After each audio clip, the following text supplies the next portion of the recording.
myself Vaidya Jagruti Shanishchara, professor and HOD स्वतंत्र, global institute of Ayurveda, Kasturba Dham, Tramba, Rajkot. Subject व्यवहार Ayurveda and August तंत्र and विधि वैद्यक. Dowry that their medico-legal importance and laws in relation to it.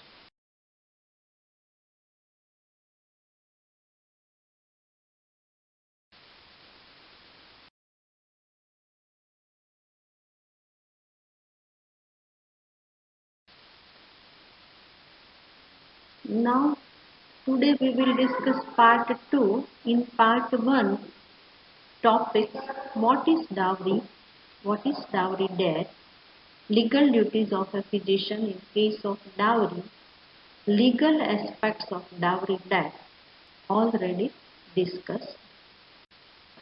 In part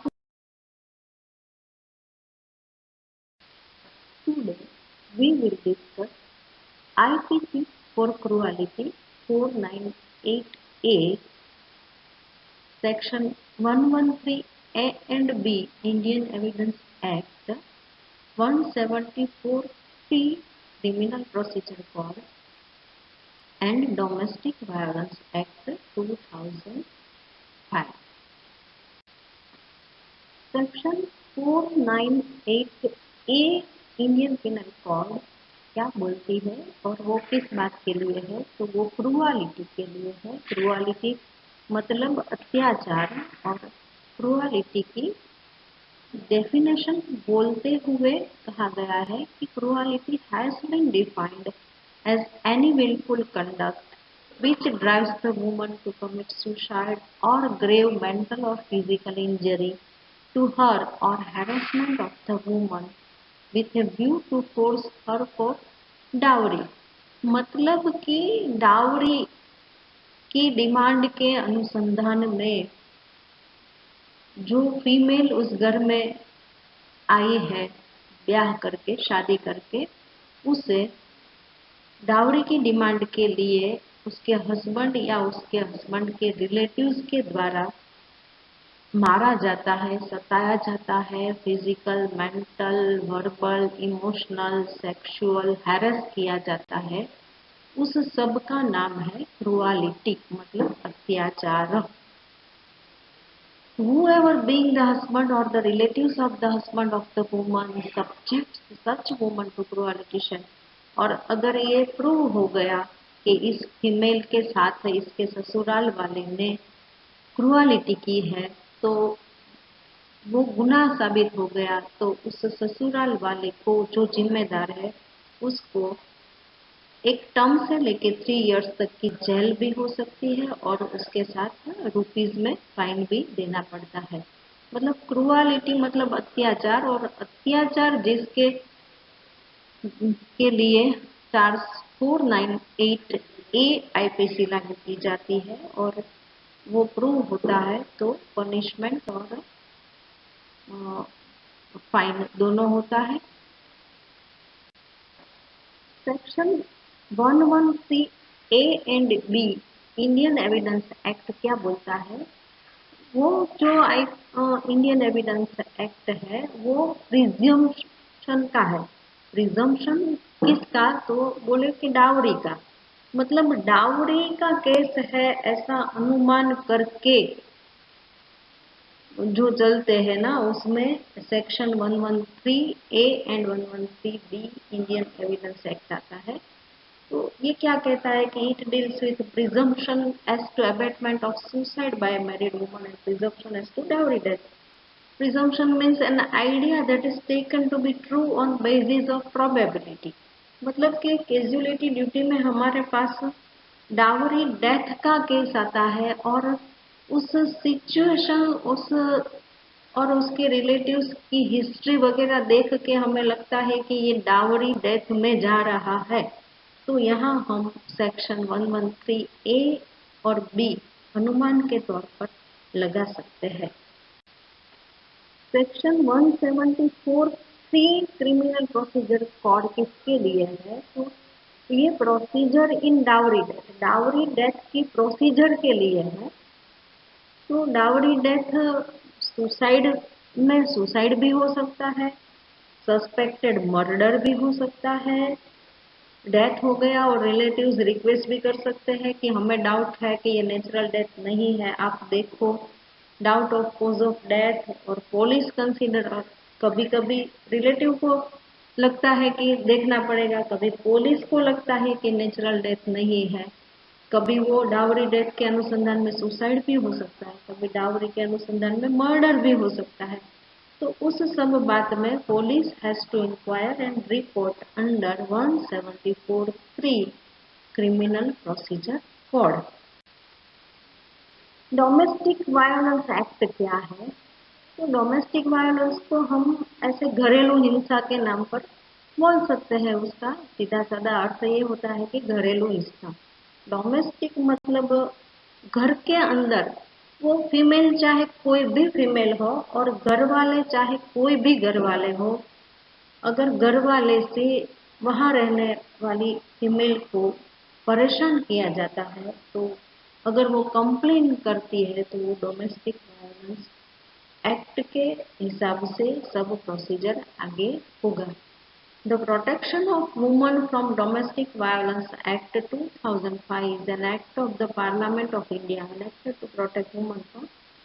अब हमारे देश में काफी सालों से काफी बातों के लिए घर में रह रही फीमेल को एक या दूसरे तौर पर परेशान किया जाता है, और उस परेशानी को देखते हुए 2005 में उस फीमेल का प्रोटेक्शन के लिए एक एक्ट बनाया गया था, जिसको बोलते हैं domestic violence act.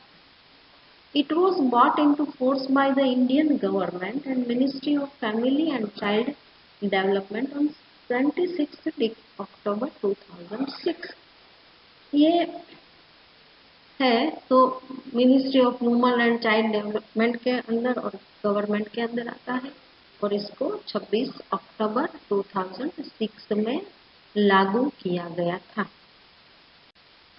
The Protection of Women from Domestic Violence Act 2005 different from the provisions of the Indian Penal Code in that it, क्योंकि ये दूसरी आईपीसी के कंपैरिजन में ये बिल्कुल अलग है, क्योंकि it provides a broader definition of domestic violence in what it covers and who it protects. ये किस किस को कवर करता है और किस किस को प्रोटेक्ट करता है, इस बेसिस पर ये अदर आईपीसी से बिल्कुल भिन्न है। Pursuant to the Act, the aggrieved person is defined as any woman who is or has been in a domestic relationship with the respondent and who alleges to have been subjected to domestic violence by the respondent।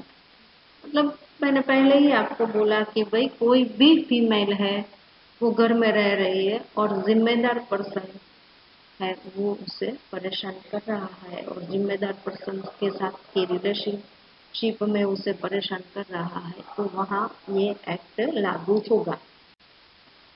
The Act provides a definition of domestic violence for the first time in Indian law, with this definition being broad and including not only physical violence। ये भी खूबी है, और वो रिश्तेदारी की भी खूबी है कि फीमेल के साथ उस घर में कोई भी रिश्तेदार हो, या ससुराल वाले या पियर वाले, और इससे भी अलग कोई भी रिलेशनशिप है तो भी प्रोटेक्शन मिलेगा इसके उस आधार पर। और यहाँ एक और बात भी अलग है कि ये सिर्फ फिजिकल वायोलेंस से ही प्रोटेक्ट नहीं करता है, but also other forms of violence such as emotional, verbal, emotional that means verbal, sexual and economic abuse अगर हो रहा है किसी के साथ तो भी वो कंप्लेन कर सकता है, और डोमेस्टिक वायलेंस एक्ट के अंतर्गत ये केस हो सकता है। It is a civil law meant primarily for protection orders rather than criminal enforcement। It is a civil law, civil law है और उसमें प्रोटेक्शन ऑर्डर पहले मिल जाएगा। This protects woman from violence within the relationship by marriage, मतलब कि अगर कोई ससुराल गई है तो उसके हस्बैंड से या उसकी सास से या ननंद से या देवरानी जेठानी या कोई भी रिश्तेदार वालों से उसको हिंसा हो रही है, किसी भी तौर की, फिजिकल है या वर्बल है या इमोशनल है या सेक्सुअल है, या तो वो जिस घर में रह रही है वहाँ उसका ब्लड रिलेशन है, मतलब वो वहाँ मदर फादर है, सिस्टर ब्रदर है, चाचा चाची है, नाना नानी है, या तो वहाँ वो एडॉप्ट की गई है और उस घर में वो रह रही है, तो या फिर एडॉप्शन भी नहीं, ससुराल भी नहीं, पियर भी नहीं, और even relationships in the nature of marriage, that is live in relationships, जो अभी अभी नया कॉन्सेप्ट आया है कि बिना शादी के